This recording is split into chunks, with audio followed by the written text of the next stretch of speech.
Đã tỏ chưa.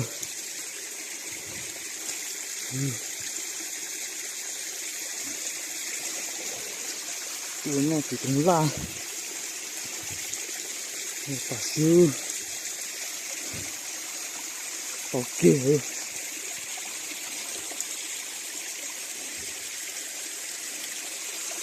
Tôi chỉ nên đo này. Đây nha. Không tưởng đâu. Tàu ấy.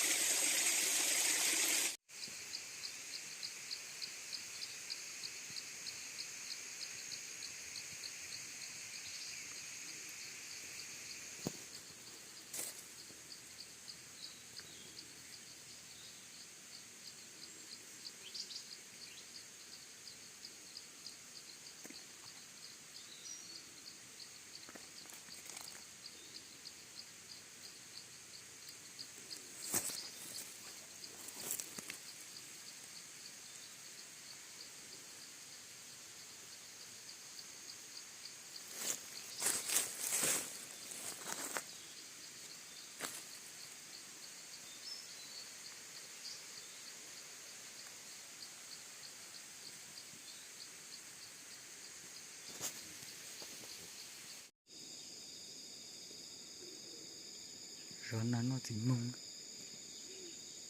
mông xuống nó.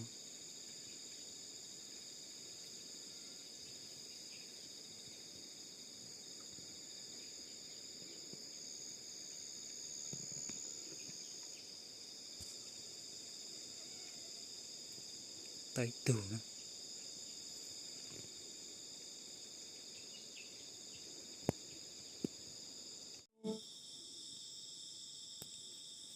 Đêm nay đi bên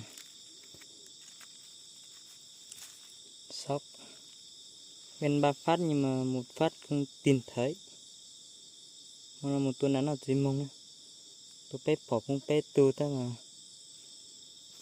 giờ chỉ tới tôi để cũng đâu có thứ rồi tại kỳ mà tôi giờ luôn nè.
Đã tỏ chưa.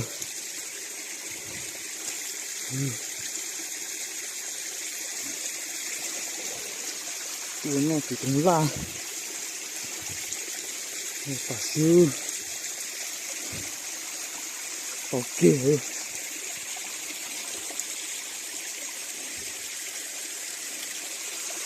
tôi chỉ nên đo này giờ nha những chuyện đây tàu